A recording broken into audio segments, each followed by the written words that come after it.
everyone, and welcome to the Squad Room Podcast, the place for cops who want to transform their leadership, create more resilience, and generate more balance in their life. On this show, we cover the tactics and strategies you can use every day to create a life worth living, both in and out of uniform. My name is Garrett Teslaw, and I'm a full-time lieutenant for a sheriff's office in Southern California, and I'm glad you're with us today.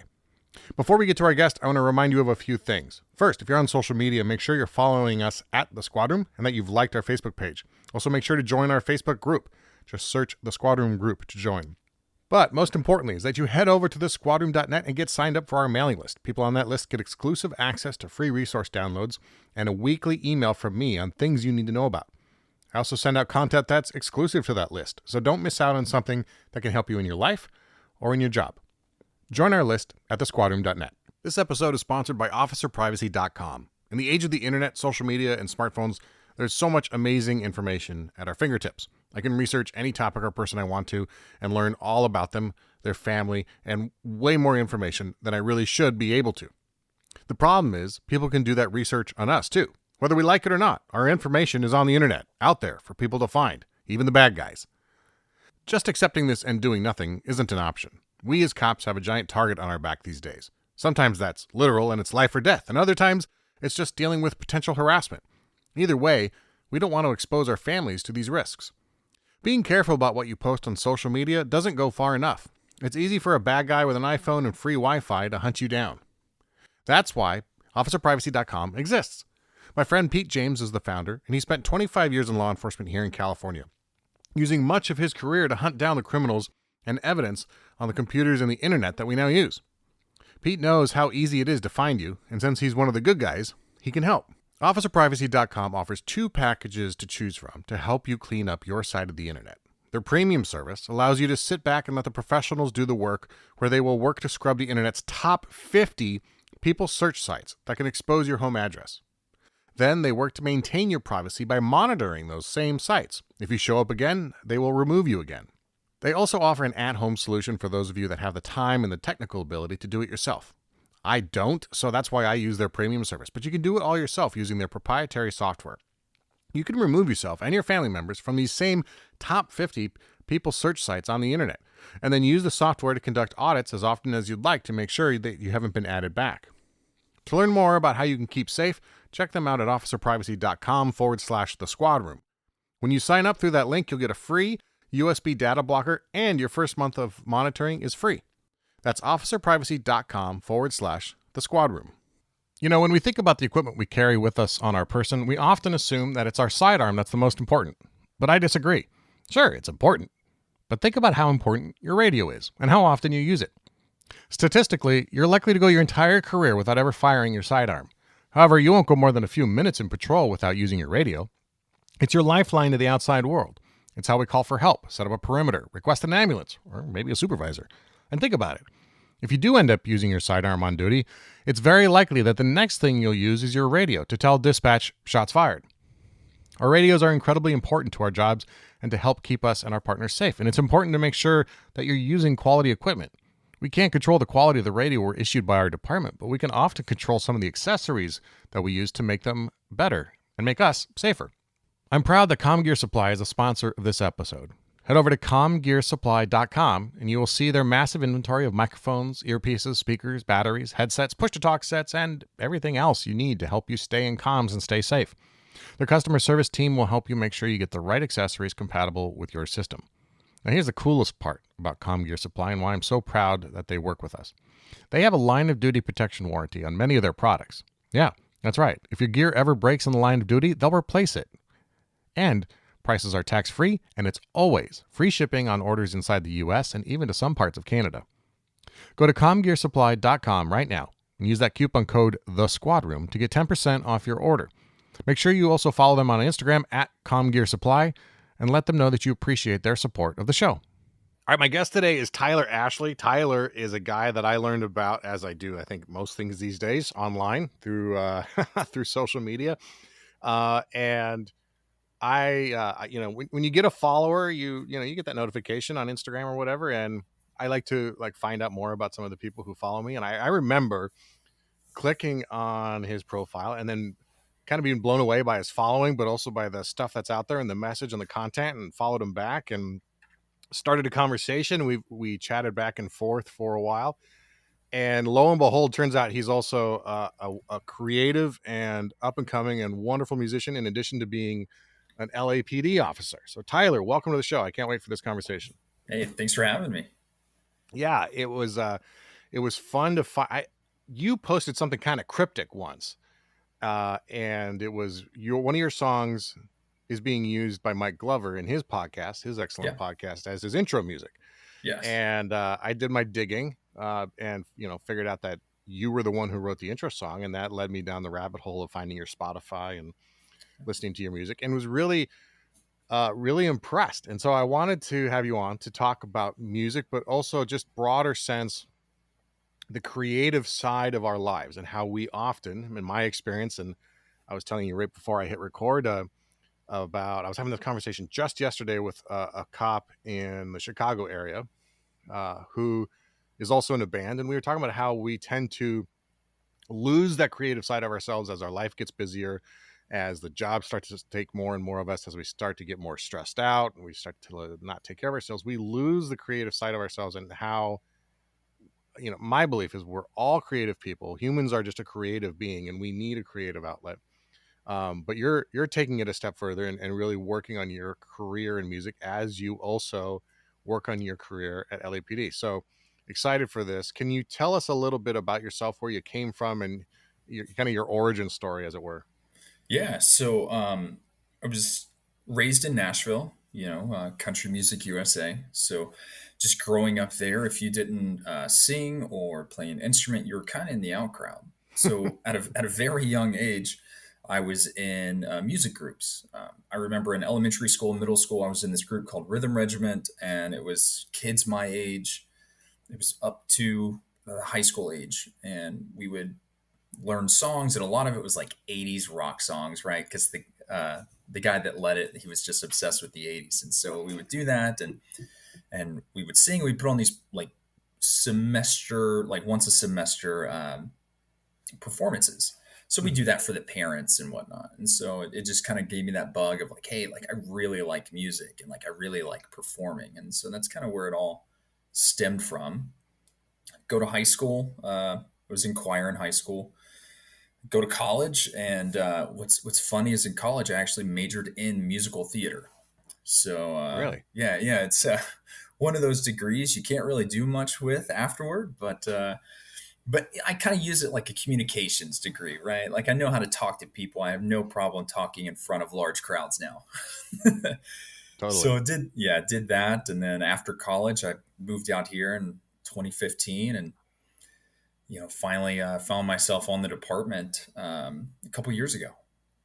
Yeah, so We One of the reasons I'm excited for this conversation is because we have a lot of parallels, and I think I'll end up sharing more on this episode about stuff I haven't really talked about before in the past. And one of those is that, I was very much like you. I was performing in a musical group very early in my life. I mean, I started in first grade and really went through high school, but was with an organized group outside of just your like glee club, high school choir stuff, that performed, traveled all over the world, really. Did operas, did musicals nice. for the production companies, and I grew up in Denver. And but my experience was interesting, because outside of that group, if you sang or you did music, you were in the out group. Like, you were ostracized for that creative endeavor. And I think for a long time, like, I I eventually went into the business side of music. And like you, I actually was going to be a music major myself, and thought music theater at one point as well, and then got too practical and went business. Yeah, But I had a music scholarship at some point that I eventually turned down, but that was the path I was going to take too. And I wanted to be in music. Uh, but then realized the guys, not on stage, but in the wings, had it a little easier. yeah, It's a little easier to be yeah, more successful on the music business side of things. Um, but it's interesting that in a culture like Nashville, where there's obviously, it's one of the three, maybe four, if you count Chicago, hubs of music in the country, that there is such an emphasis on that creative endeavor of music, and that it's supported that way. yeah. Uh, so you go through high school and you're performing, and then you go to college. Where'd you go to college? I'm I curious went to for musical college at theater. Lipscomb University. So Okay. it's a small private Christian university. It's a sister school of Pepperdine. Oh, okay. Oh, wow, So that's right yeah, down the street so from me. Yeah. yeah. So it's one of those schools, and it was nice. I was lucky enough to get a musical theater scholarship. I didn't even know that was a thing in high school. Hmm. But yeah, once I got the scholarship offer, I was like, okay, boom, I'll go. It's certainly a degree or a profession that teaches you to be completely, like you said, completely comfortable in front of people as a Yeah. performer or talking. And so, what happened for you after college? Where did you stay in Nashville and try to make it in music there, or go out on your own, or how'd that work? Yeah, so after college, my senior year, I was like, man, these student loans, they're not going to pay for themselves. And then I started to realize I'd taken a few trips to New York City at that time because Broadway was kind of what my school was pushing for the musical theater majors was like, hey, Broadway in Sure. New York City, that's the goal, right? And so I start doing more research. I find out how much they get paid. And I'm like, well, that's not really going to pay off my student loans. So I'm like, what other option do I have? And my younger brother had already joined the Army National Guard in Tennessee, and he's telling me, he's like, hey, they'll, you can do this, you can serve, and I've always had this burning desire to serve and to be part of something bigger than myself, which I think is why musical theater was kind of important to me because I'm in a show, I'm a team player, I'm working toward a goal. I'm trying to loop these together Ah, yeah, somehow. it makes. I've never thought of it that way. It makes total sense. Yeah. Yeah, but and so I ended up my senior year joining the Tennessee Army National Guard, and I did that, and I started my Army career. I'm still in now. I've got it was 10 years in January that I've been in the Army, so I've got that under my belt as well, which is pretty cool and fun, and I love it, and it scratches this itch for me, and they've helped me pay off my student loans, which is awesome. Mhm. Yeah. Right. Yeah, yeah. So that was a huge relief. But so after college, I ended up moving to New York City. I moved to New York City. I lived there for about a year. Did a bunch of auditions, everything like that. For me, the city and me didn't really mesh. So Hmm. I couldn't stand it. I felt claustrophobic. Um, wasn't a huge fan of the weather. So I get there and Yeah. there's more snow than I've ever seen before. So there was that. And I was getting kind of homesick too. And so I was like, like I'm just gonna just go back to Nashville for a little bit. And so after about a year, I moved back to Nashville. And this is around 2014 at this point. So I stay in Nashville for about another year, but I still have this itch to kind of do more.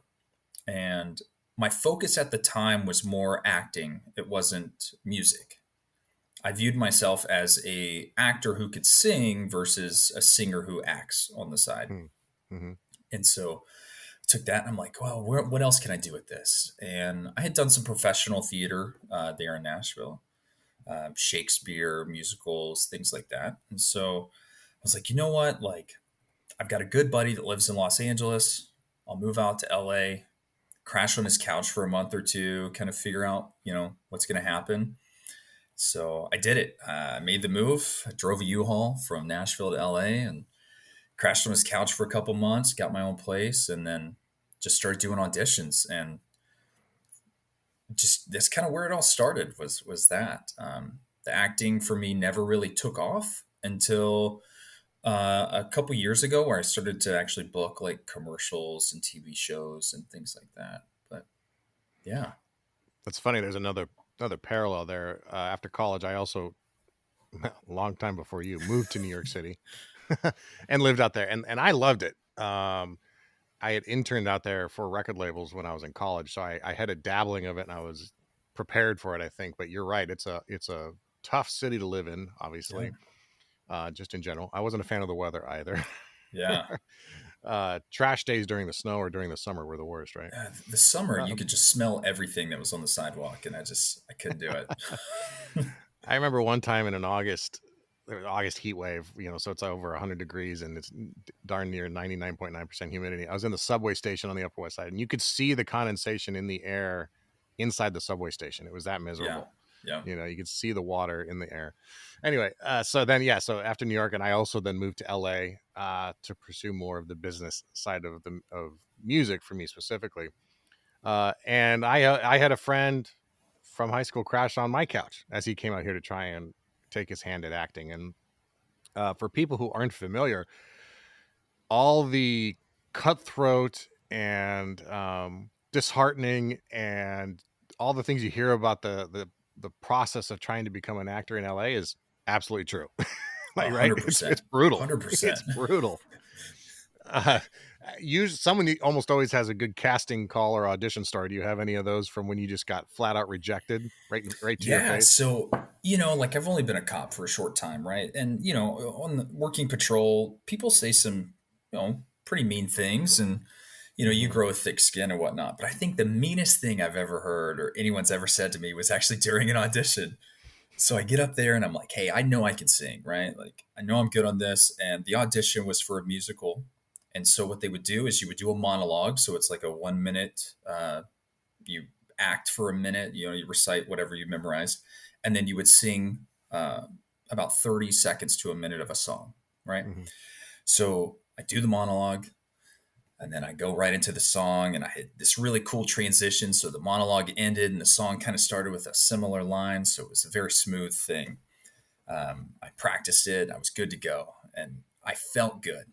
But the whole time she's taking notes. She's like writing and she's taking notes, and I'm like, okay, cool. Like this is good, but I'm not getting the feedback that I want. And I finish, and I'm standing there and I'm waiting for her to say something, and she goes, "Oh, okay. I just finished my grocery list. Are you going to start now?" And I was like, are you serious? Like, I just poured out my heart and soul into this, and this is something I really want. And I was like, I just stood there. I was like, okay. Like, I didn't know what to say. I couldn't, I Oh couldn't be like, man. oh, you want me to do it again? Like, Right. so yeah, Oh. she was like, okay, next. And that was it. I walked out. And I Yeah. started second guessing everything at that moment. Oh gosh. How do you not, Yeah. right? Yeah. Yeah, it's a tough LA's its own tough town in in the industry, and trying to break into acting is Yeah. brutal. Absolutely brutal. So you're here and you're trying to, I mean, the acting thing, and then when did you start to think that, oh, maybe I'm like as much of, if not more, a musician than actor? Or when did you start putting songs together or writing your own Yeah. stuff? So, my best friend out here is a music producer, right? He's actually the guy that's been producing all of my music. He has his own label. It's Indoor Studios, and so he's been doing this for a while. He lived in Nashville, did it in Nashville, but moved out to LA. And we were just hanging out one night, and I think I was venting about an audition or something like that. And he just kind of said, he was like, man, why don't you just put out music? He said, because the way that you're the acting world, because at this time acting was my focus. He was Hmm. like, with acting, you have to depend on so many other people. You have to have a director, you have to have somebody filming, you have to have, someone writing the script, and then you're just a small piece to this. He's like, whereas if we do music, he's like, bro, it's just me and you. He's like, we can write the song, you sing, we will play, the instruments, mostly him play the instruments. He's like, and I'll produce it and we'll just do it from there. And I was like, you know what? That's not a bad idea. That would help like get my name out there. And then maybe somebody would hear me and be like, oh, he'd be great for a musical or something. Hmm. So it just kind of started like that. It all started over a beer. And before we knew it, once a week we were writing songs together and started putting some stuff out there. I think all good ideas start over a beer, right? Yeah. Oh yeah. 100%.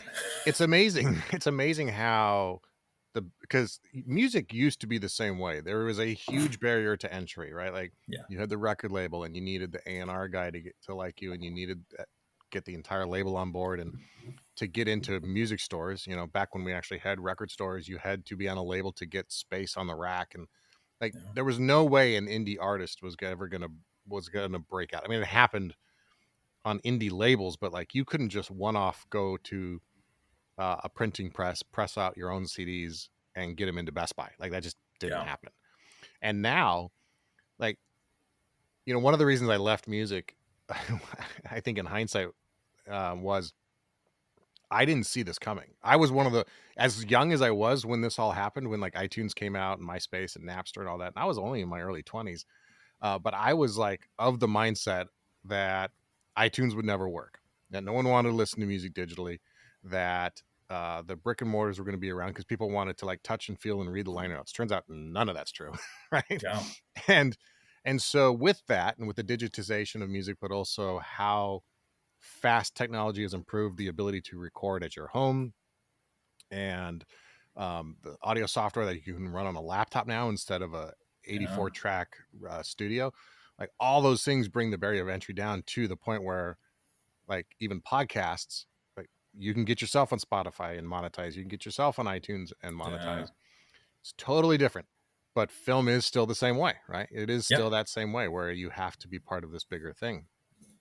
um so your music, you've what you have out there, it sounds to me, there's a lot of I'd like to kind of walk through some of the inspiration behind it, I guess, or what is it Okay. that provokes some of those things. And Yeah. just I mean, informally, but like I listen to it and I hear a lot of what I perceive to be your experience in the military, or Hmm. experience with LAPD. And so kind of talked about some of your songs, if you would, and where the genesis of the idea came from, or what your you know what prompted those songs to be written. Yeah. So some of them were just like, I mean, I'm like any other music lover, right? Like if you listen to my Spotify, you're gonna hear everything from like Tupac to, you know, Andrea Bocelli or something like that. Like it's just Hmm. such a wide range of music. So when I first started writing music, it was like, okay, what do I want to do? Like I grew up with country music, and my parents loved like 80s. So that was kind of my jam, was like, okay, this Hmm. is what I know. But at this point in my life, I'm in my mid 20s. I'm like, yeah, but I also I like pop a lot more than what I did, growing up. So maybe we'll do that. And so we just started writing, and it was like, what story do I want to tell? Or what would I want to listen to? Because I knew right away that, hey, I'm not going to release one song and this is going to be for millions of people. So starting off, it was like, what's a good song that I want to work out to, or Hmm. like that I would want to drive, around town with the windows down and just blasting. So that's kind of where it all started, was like, hey, we're just going to do this for me, or, just do it for us kind of thing. And so that was the idea going into it.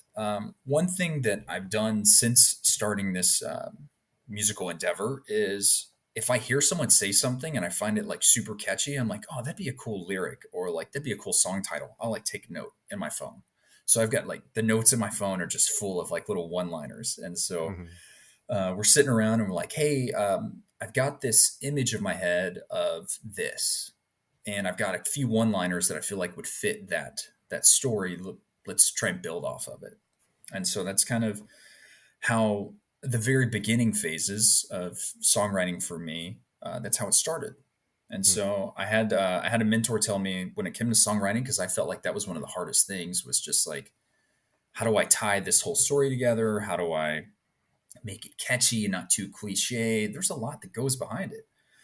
He's like, for some people, there's different systems and methods of how to write a song. He's like, what's worked best for me, and also what works best for me, is writing a music video. He's like, you have this picture, you have this movie, like just write it, and be detailed but simple at the same time. And so after many years and crumpled up pieces of paper, it's turned into a little bit smoother of a process. So I Hmm. I try and write a few times a week. That's kind of my creative release when I'm not singing from work. I'll hear something funny at work. A suspect may say something. I'm like, oh, okay, I need to write that down when I get back in the car. So yeah, they're so they're it good for turns in. material, aren't they? Yeah, they are. There's some great stories out there. So, but yeah, that's kind of, yeah, that's where it all started, Right. really. I never thought of that. You could I write down funny quips or notes from suspects, but I never thought of turning them into writing material. Yeah, I'm So like, oh, that'd be a cool one-liner, or right. So for people who aren't familiar with the music business, there is, I just mentioned it a minute ago, there is a portion of the music business called A&R, which stands for artist and repertoire. And those are the guys that go out and go to clubs and try and find the quote unquote next big thing. And I have some friends who were very successful at it, and I was one who was incredibly bad at it. Like, I just missed the boat on all the popular stuff. and I have some funny stories about stuff that I thought would never hit that just blew up. But one of the things an A&R guy is good at always is putting is trying to describe someone's music in language, meaning, oh, they're like this and this, or comparing them or combining groups of people. How would you, if you were your own A&R guy and you were trying to pitch yourself Oof. to the label, how would you say, oh, he's like this artist and this artist and this artist, or how would you put that together? Because I have in Oh my own mind man. what I would say, but I'm curious. Yeah. Yeah. Oh man, that's tough because the first song that I did, Tip of the Spear, is a little bit more poppy. Mm-hmm. At that time I was listening to a lot of like Post Malone and artists like that. And so that's kind of where that like edgy rock feel came from. Mm-hmm. And then I've got a few songs that are a lot more country Mm-hmm. and kind of tapping more into my roots, and that's where I felt like there was a lot more like Riley Green and Morgan Wallen and Thomas Rhett, things like that. So I would have to say it's going to be if all of those dudes had like a love child, and that love child studied musical theater, because I've got a lot of musical theater vocal training too. So it's, yeah, I don't know, that's a tough one. I've actually never really, I mean, I have thought of that, but I've never had to be like put on the spot of Yeah, like, hey, what would it right. be? And I'm like, Can I give you what I would say if I were please, like, yeah, if I go. came into the office and I was like, I got the next thing, I would say if a young Tim McGraw was the lead singer of Imagine Dragons. That's kind of how I would phrase it, and I I'm mean gonna that as a take that. compliment. I'm gonna take it. I'm a huge Tim McGraw fan, and I'm gonna let my mom know you said that, and she's gonna love you for it. Well, like I said, I may be the curse of A&R, so you may not want my opinion. I don't know if I've ever told this story. I'll tell it to you because you'll appreciate it, given that you're in the business, so to speak. And I use air quotes for people who aren't watching us. But I tell the story to friends frequently to demonstrate why I'm a cop. So I'm in LA. I'm working for a record label that I am now running the marketing department of, and I'm dabbling in A&R because that's where I was kind of super interested in that actually. So we're going to clubs all the time. I mean, I'd see 3, 4, 5 shows a night, 3, 4 nights a week, right? Just constantly going out and checking out stuff. And it was like a dream job in your early 20s, mid 20s in LA. You bounce from the Troubadour to the Strip over to maybe Echo Park and to the venues over there. And it was like living the life. And an assistant at my label convinced me to go out one night to see her friend's band play. And they played it at some place in Santa Monica. And the friend's band got up and played, and it was like a well attended show, and their name was Kara's Flowers, and I thought that's a horrible name for a band. Who would name their band Kara's Flowers? But they seemed like they had an okay crowd, and she was just a huge fan. But they were her friends, and I was like, yeah, I mean, I was trying to be nice, but I was like, yeah, I don't really hear it. I don't get it. I don't quite understand what it's about. And about 2 weeks later, so we pass on it and all that, and they go on their way. About 2 weeks later, that band changed their name to Maroon 5, Oh my and gosh. and then, and then started to garner quite a bit of interest very fast. Oh man.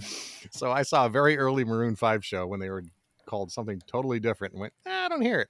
I don't hear Uh, it. I'll share one more just because these are funny for me. My boss sends me out to go watch this guy who plays acoustic guitar solo. And I go out to this venue. Same kind of things. He's already got kind of a following, but he's got no label. He's kind of eccentric. And again, I sit there at the show and I'm like, what is this about? This guy's playing. He's up there in flip flops and board shorts, and he's playing surf videos in between his songs. I'm like, who is this Jack Johnson guy? He's going to be nothing. Right. And I report back to my boss, like, I don't get it. Yeah, I don't think there's a shot. Don't waste I your don't, time. don't waste your time. And oops. Uh, Irony, I end up like playing his music at my wedding, and I'm a huge fan now. But at the time, just didn't hear it. And by the time my boss like got right and was like, I think you might be wrong on this one. Go back and see what his managers want. They already had Columbia, RCA. Everybody was already after him. We missed the boat. So Yeah. so I think I found my talent in policing because I clearly wasn't an A&R. and then every band I ever advocated for never went. Never Yeah. went anywhere. Isn't it crazy whenever you discover an artist early on in their career and then what they become? Like I went to college with Thomas Rhett. Okay. But we all knew that he was going to be something. He was super talented in college, and his dad was Rhett Atkins, like one of the best country music songwriters and performers ever. So Right. we knew he was going to go somewhere. But also, like during in college, I got to see Chris Young, the country singer, before he was anything. There used to be the show in Nashville called Nashville Star. It was kind of like American Idol, um, but not as dramatic as Yeah. American Idol. I So, remember and it that. was mostly country music focused, and I can't remember how, but I ended up getting tickets to go to the final show. And so I go, and it's Chris Young and a few other people, and man, he put on like one hell of a performance. And I'm sitting there thinking, I'm like, this dude's gonna be huge at some point. Like, just didn't know like how big. And now like he's one of the big names. I think he's got like a membership to the Grand Ole Opry and things like that. So Hmm. it's like, man, that's There awesome. are, Good for there are, him. yeah. There are definitely those guys. There's two tracks, right? There's the guys who, and girls, of course, too, but who just put in work and work and work Yeah. and develop. And then there's other ones like I remember I got invited to a showcase for Alicia Keys, and she was I think 15. So she's no one's heard of her yet. Her manager invites everybody out to like they do these things in LA. A manager would showcase one of their bands. They invite all Yeah. these labels out so you can see about them, to kind of create some buzz. And there was no shot. My label had no shot at signing her, but we went almost as a favor to the manager, and she got on stage at 15 years old, and you could say that girl's going to be massive. Yeah. Just because she had such a presence, right? And she was Yeah. so talented. And like, there's those people out there that you just know right away, like, oh, that's Yeah. one. Yeah. you know, Oh, for sure. Yeah.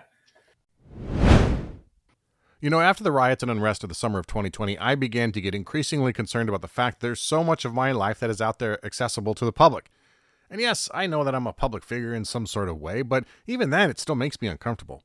And I've been trying to figure out where the line should be drawn between what is shared on this podcast or on social media or in interviews I give and what should remain private for the security and safety of my family. Even though I'm a public person, that doesn't mean I want my personal information out there for the bad guys to find. I've arrested enough of them in my career that it makes me nervous to think that my family could be exposed to those dangers.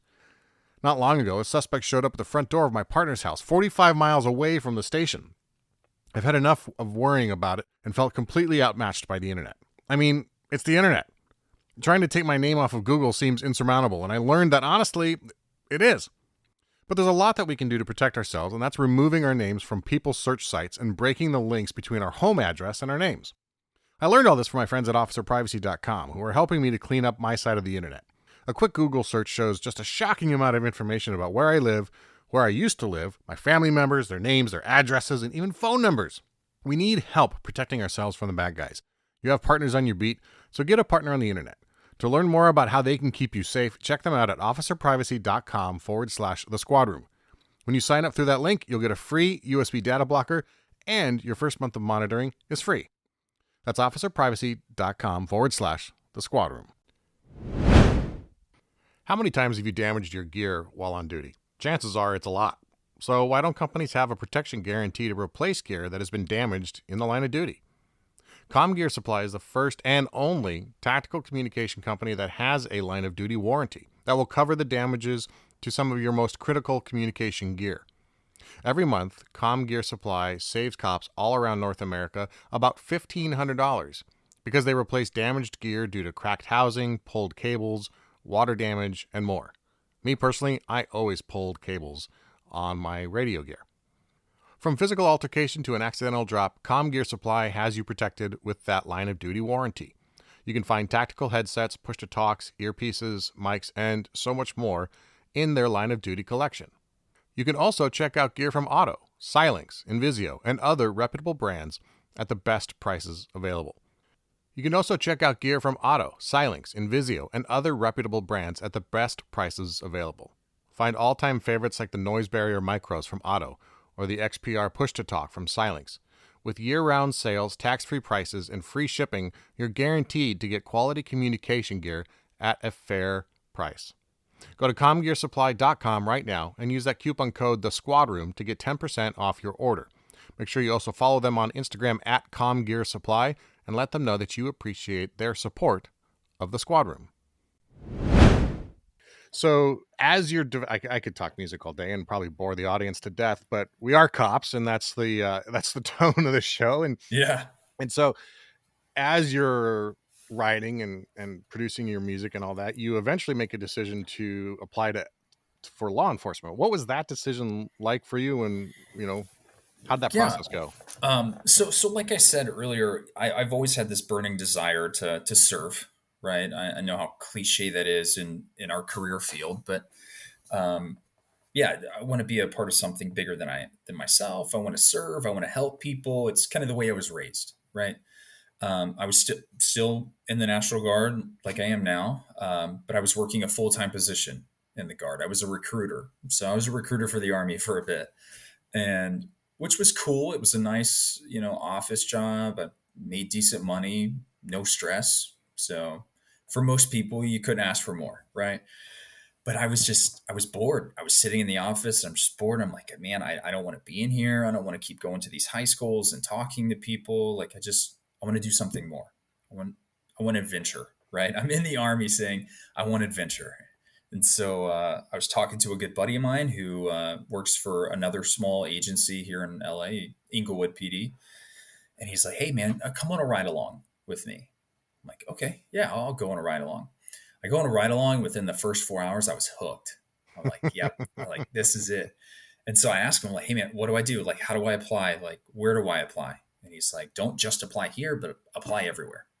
Mhm. And so I applied for all the major departments out here. And I even applied for a few in Nashville as well, because I was kind of on this fence of, do I move back home? Do I stay out here? Like, I'm just kind of in this crossroad. And so I decided, like, okay, whoever calls me first, that's where I'm going, right? Regardless of pay, location, whatever. Like, I want to do this job. Let's do it. Well, I applied, and about 4.5 months later, LAPD calls me, and I'm like, okay, here we go. We're doing this one. So yeah, and then I started the academy. I started the academy in June of 2020. Wow. So yeah, It's funny because the so when I was living in LA, when I decided I had this same kind of switch, I wanted to serve. Music wasn't serving me anymore in that yeah, sense, exactly. and I applied all around. I was the same way. I thought I could live in both worlds for a little bit, and I applied as a reserve actually for LAPD and LA sheriffs before deciding I did the exact same thing. I went on a ride along and was like, oh no, this isn't like a part time gig. I Yeah, want this is what I want to do, yeah, and so I started applying around. But it really was that ride along that got me hooked. And at the time, this is 2003 or so, and at the time, cop work was it was a nice job to have. Like people wanted the job, and I remember on the day that I did my LAPD oral, there was a line around the door of applicants who were all waiting for their oral. And my department that I eventually got picked up with, they hired 5 of us, and there were over 500 people that had put in, and it wow, has changed now. So like hearing a 4.5 month turnaround for an LAPD background is amazing. Like that yeah, just didn't happen back in yeah, quote unquote back in my day. And I guess I'm old enough to now to refer to my day as back in the day, but it's such a different dynamic now with agencies, even big ones like LA are just hurting for people that they can move through the process fast. But you're at one of the most I was gonna say reputable, but that's not even the word I'm looking for. But one of the most prestigious mhm, agencies in the country, and I think, especially being here on the East Coast with you, and we're kind of in the blast zone of LAPD's policy and effects, but like how how influential LAPD is to policing across the nation, but especially for the West Coast, how much influence they have over policies, procedures, tactics, that sort of stuff. It's really interesting because so much of what we teach in California comes from LA yeah. and from the training there. What's your experience been as a cop? I mean, you're as you just said, you haven't been on very long, but I remember that time. And what's your experience been so far? Man, I have loved every second of it. There hasn't been a day yet where I've woken up and I'm like, I gotta go to work or I gotta deal with this. I mean, I get excited to go to work. Even, see the man, see the woman calls where it's just like, they just want to vent about something. I'm there and I'm like, all right, cool, let's do this. Like, I love putting on the uniform still. And it's funny because I'll talk to guys who have 15 plus years on. They're like, oh, don't worry, you'll get there. And I'm just like, but I don't want to. Like, I want to keep this excitement. Yeah. Um, and I've shared stories with buddies back east. I got a lot of friends that are cops back in Tennessee, and they ask the same question. They're like, hey, so what have you gotten into? And we'll share stories, and they're like, man, you've gotten into more stuff in the past, this short time I've been on than what they have in the past 7, 8 years. And I'm just like, Yeah. it's an eye opener, just like everything that I get to get into, and it's pretty cool, and I love it. So my experience so far has been great. I That's wouldn't awesome. change it. Yeah. So with that, what are, because I think that whether you're a cop in rural Kansas or you're a cop in LA, there's a challenge to both. And there's an assumption often that only the big city cops are the quote unquote real cops, which I think is, obviously absolutely not true. Yeah, I agree. And I work an area where you kind of have both, where you have busy stations with you'll see everything multiple times, and you have other places that are very rural. But it's a different kind of policing, whether you're a big city or you're a rural 1 or 2 man area. Yeah. And those guys who go out with a back that's 20 minutes away and you're having to handle domestics by yourself and stuff, that's a whole other beast of bravery and courage that 100%. a Yeah. big city cop's not used to. Now, they may not have the gangbangers and the guns in the waistband as much as you will, but it's just interesting. And I want to make sure that people understand that when we talk about the activity level of a big city, that's not to dismiss the straight up courage and amazing stuff that small town cops do as well. Yeah. Oh, 100% agree. It's nice riding around with a partner all the time. Everywhere I go, there's two of us at all Mm-hmm. times. So if I'm talking to the suspect or the victim, there's another cop that I know that's watching everything. That classic contact cover, Mm-hmm. right? I can't even imagine these rural cops, like you said, that have their next responding officers 20, 30 minutes away, and they're walking into a violent domestic call. I cannot even fathom, like, you just got to suck that up. You got to get in there, and Mm-hmm. it's you. And if you're in a fight, you're in a fight for a while.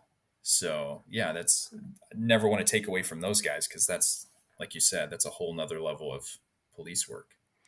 But I think someone asked me the other day, um, who we got to talking, and I don't most of the time when someone asks me what I do, I'm straight up and honest. I tell them I'm a deputy sheriff, and so and at least in a safe environment. And I'm at some Yeah. like cocktail party, and someone asked me what I do, and I just told them I'm a deputy sheriff, and he was interested, and he started asking me around, and I mentioned that I came out of LA and moved up here for the job, but I and then he made a comment about like, why would anyone want to be a cop in LA, and is that is it concerning? Should we be concerned about people who are in their young 20s and want to get out and go into like South Central or the hopping areas where it's constant call to call and hot calls? And he was kind of inferring that it took a certain sort of a quote unquote alpha male or like hyper aggressive kind of person that like maybe there's something wrong with them Yeah. to do that. And I chuckled because this guy happened to be a high school varsity coach. And I said, well, consider like in your 20s, like do you or as a high school varsity coach, do you ever have any of your players who want to play on the freshman team, or do they all want to play on the varsity team? And I was like, well, yeah, all my guys want to play varsity. I was like, when you're in your 20s and you have the option to go work in LA, like that's the varsity team. Like Yeah. so, like why, like, of course you'd want to go to do that stuff. I said, when I was in my 20s, I wanted to go run and gun every call, Yeah. and I wanted to I wanted to run code to every call because Every. that's the enthusiasm you have. Yeah. So I'm curious, and this is why I bring this up. You got the 15-year veteran saying, just wait, you'll get there. And you're still excited about the calls, and you're on a, you're drinking from the fire hose, so to speak, in terms of how much input is coming into you as a person, as a human. Yeah. And the stuff you're seeing is you are accelerating that because of where you work versus maybe a rural area. So what are the things you do to be aware of that? Do you have a practice? What are the things you do to de-stress from that? Because Yeah. if we don't have something like that, then you do become the 15-year veteran who's, beaten, broke down, salty, and like over it. So what are the things you're doing Yeah. now so that you can enjoy the fact that you are in that kind of environment?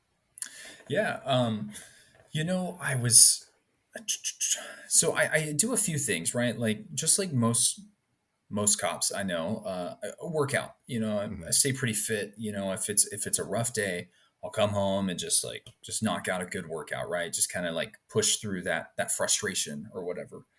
But kind of tying back to this whole music thing, that's I use that as my outlet. As okay, maybe when I get home, I'm gonna write. Right, I'll just write and just write and write whatever's on my mind. Maybe I'll try and write a song. In the car home, excuse me, in the car home, I'll sing to the radio. I'll put on whatever on Spotify, and I will sing my heart out to the radio until my voice starts to give out. And that just kind of like, for me, it releases this like stress of the job. Cause when I come home, to my fiance, like I don't want that stress of the job. I don't want that to rub off on her. I don't want that to affect our relationship at all. I all my family is back east in Tennessee, and on the East Coast, so I call home quite a bit. So if it's like a really bad day or whatever, like I'll call my younger brother, and I'm just like, hey, dude, like I had this call today, and yada yada yada, and we'll talk through it. So it's like I try and find these outlets to release the stress. And let's Hmm. just say that phone call with my brother's just not, it's not scratching that itch. It's not fixing it. All right, let's try music. Okay, that's not working. Okay, cool. Let's go home and get a workout in. I may do a few of these at the end of a shift, but for the most part, I haven't. It hasn't not worked, if Hmm. that makes sense. Yeah. So Yeah, it's sure. it's it's been pretty effective. I've got a classmate that I talked to, and he's like, "Yeah, after a rough day, he's like, I'll go home and I'll wash my car." He's like, "I will just water and soap and just hand wash my car." He's like, and that's him working through it. Hmm. I'm just like, interesting. Your water bill is probably much higher than mine, but you know, but yeah. So it's interesting to talk to other cops and hear how they deal with it. Or Because if don't. like yeah, or don't, yeah, because I never want to be that cop that like comes home and like, it was a rough day. Let me just drink all night, because Yeah. then I feel like that, snowball effect, and kind of Yeah. goes from there. I think, what I see when I see people coming into the profession now in their early 20s or mid 20s, they are so much more adept at those stress management techniques than I was or my generation was. And it's like the people who are a little ahead of me in terms, they're a little closer to retirement than me had, and I'm generalizing, but they still had the really bad coping mechanisms, the Yeah. kind of the standard stuff, the choir practice Hmm. and the risky behavior and that sort of stuff, because they were of a culture and of a time where it wasn't okay to address these things honestly and openly and just talk about them. And Right. then you have my generation that's kind of in the middle. Like there's those of us who went that way and others who are more self-aware. And then there's like me, went the dark route originally and then realized, oh, this isn't working. Yeah. And, had to claw my way back to a productive way of managing through it. But what I see now are people who are very capable of understanding where they're at emotionally and checking in with themselves, and then Hmm. also self-advocating for, no, I need time to, you know distance myself from the work, or I need time to I hate the self-care word sounds so cheesy, but self-care, like Yeah. work out or talk to a friend, or all those things we do originally as cops. And this is my unsolicited advice to you as a newer guy, but keep those things, right? Like keep the connections with people who aren't cops, keep the connections with family, keep that awareness that you don't want to bring this home to your fiance, keep the physical fitness, because it's so much harder to get those things back if you give them up, Right. you know and I'm on the other side of that, where I can say, trust me, it's a lot harder to get it back than it is to keep it. And that's just advice for anybody out there to maintain those things. And I think what you said, and I was hoping you'd bring it up, but and you did, was having a creative outlet, whatever that is. And I think, as I said earlier, humans are creative creatures, and we all need something creative in our lives. Doesn't mean you have to be a songwriter. Doesn't mean you have to be an actor. Could be a painter. You could. I mean, I consider this podcast my creative outlet. Something that activates a part of your brain that you don't use at work. You know, Yeah. to keep you sane. What's your opinion? Where do you see your uh, I guess generation, for lack of a better term, but people your age who are coming in versus the people you talked about a minute ago, the 15, 20-year veterans, in terms of how you manage the stress? Yeah, I would say for the most part, I will. In my academy class, I was one of the older guys, right? I came in when I was 30, but we had a guy in my class that turned 21 in the academy. So, a 10-year age gap, that's kind of huge. But for the most part, everybody had like a set way of like, okay, this is how I'm going to be resilient. This, like, I know that this job is going to be tough. I know there's going to be days where I'm going to be down, but like, this is my plan. This is what I'm going to do. And for the most part, everybody's kind of younger, so they're like, I'm just going to work out, right? Like, if it's been a rough year, at least I'll be buff, kind of thing. So, and like, and my partner's that way. He's a bodybuilder. I mean, I'm tall but lean, and he's short and huge. So, we figured between both of us, we could take care of it all. So, but that's how he deals with it. Is he's like, hey, I'll just go to the gym for 2.5 hours. And I'm like, man, I don't have that kind of time, I've Right. got dogs I got to take care of. But yeah, so I would say my generation of coppers have a better, I don't want to say better, let me take that back, have a very good self awareness of like, okay, I'm being stressed, breathing techniques or whatever. As long as you know how to calm yourself down or how to work through it, I feel like that's good. Having that self awareness. Where do you think that comes from? Because like it's not taught in schools, but I think they're much more open to the idea. So like what Yeah. I've always been curious where that comes from.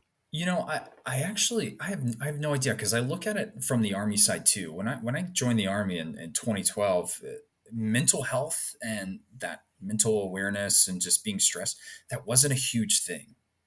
It was just like, hey, tough it up. The old adage, like take some ibuprofen, change your socks, and drink some water, and you'll be fine. Right. And so, but now, 10 years later, it's very like, hey, it's okay to go talk to somebody. Like mental health is a thing. And I think that has something to do with obviously the suicide rates within the military and also, within the police profession. Hmm. It's crazy and it's unfortunately way too high. And I think mental health obviously has something to do with that. And so, you develop these bad coping mechanisms and that affects your mental health. And before you know it, like you have a drinking problem and your relationship has, tanked. And, what else do you have other than going to a job that you're disgruntled at? So I feel like developing those positive coping mechanisms to deal with that stress, like a creative outlet, having friends that aren't cops. It's so nice talking to someone who's not a cop and carrying on a conversation about something other than work. Right. It's like, hey, let's talk about football or, let's talk about college basketball or something like it. It's so refreshing versus just sitting around and telling war stories from work. So, yeah, Yeah, I think that's important. man, that's a good point. Another lesson for people to take home from this is that get out of that echo chamber of war stories from work, Yeah. because they are fun to tell and they're fun.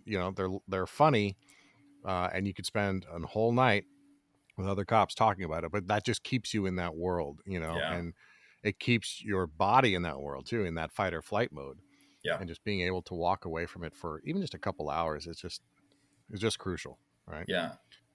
What moving forward, you're at the beginning of your law enforcement career, and you're not just sitting at home writing songs and then like keeping them on your laptop, right? You're putting yourself out there. And then one of the things I've always loved about musicians, especially, is that there's always a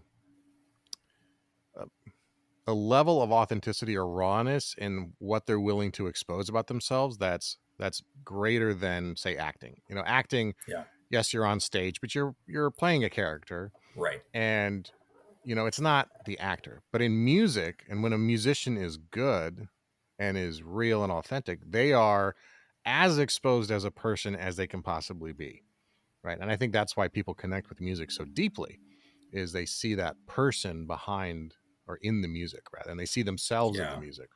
Yeah. So how, with being willing to be that open in your music, do your partners know about your son of shadow career, or Yeah, how do you right. how receptive are they? Do you get compliments, or do you get grief about it at work? I probably should have used a stage name, or like a pseudonym or something like that, so that they would never connect the two.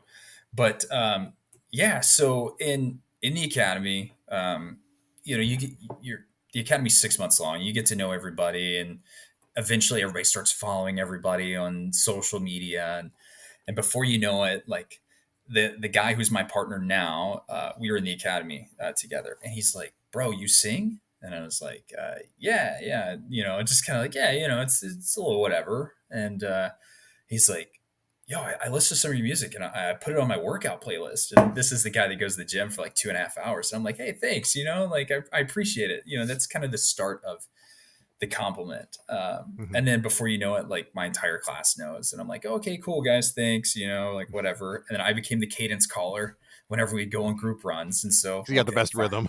Yeah, something like that. And then I start probation. And, I'm in there and I'm in the roll call room. And I had told, all right, I started following one of the other probationers who was a little bit ahead of me. And she just happened to tell somebody else. And rumors and gossip and everything in a station just spreads like wildfire.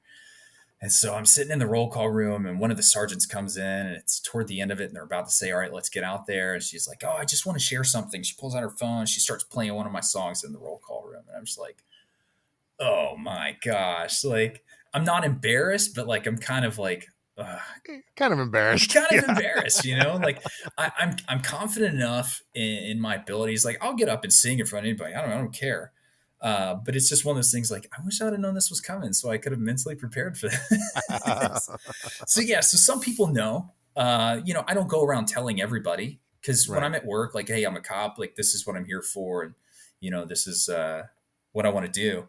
I don't go around telling everybody like, hey, check me out on Spotify. Check me out on Spotify. I don't tell Right. suspects and victims like, hey, check me. But I try and keep it professional. But Well, of course. yeah. No, they find out, and for the most part, everybody's pretty positive about it. Of course, you get your locker room talk, and there's like, oh yeah, you're a singer, blah blah blah. But you know, they'll say that in front of the guys, but then one on one, they're like, hey man, it's actually pretty good music, or like, hey, I listened to it, and it's like, you sound good.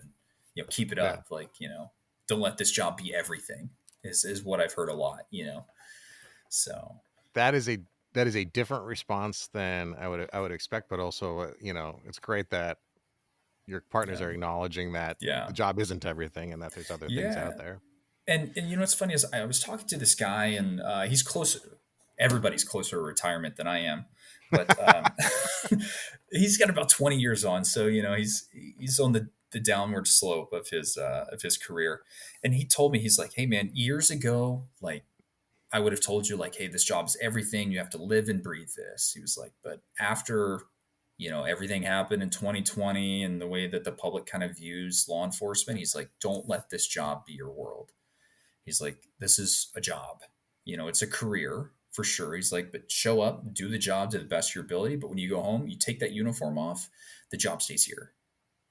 Take the uniform off, leave it in the locker room. When you step out the doors of the station and get your car, it's like be a normal person. He's like, if music's your thing, chase music. If underwater basket weaving is your thing, that's what you want to do, like do it.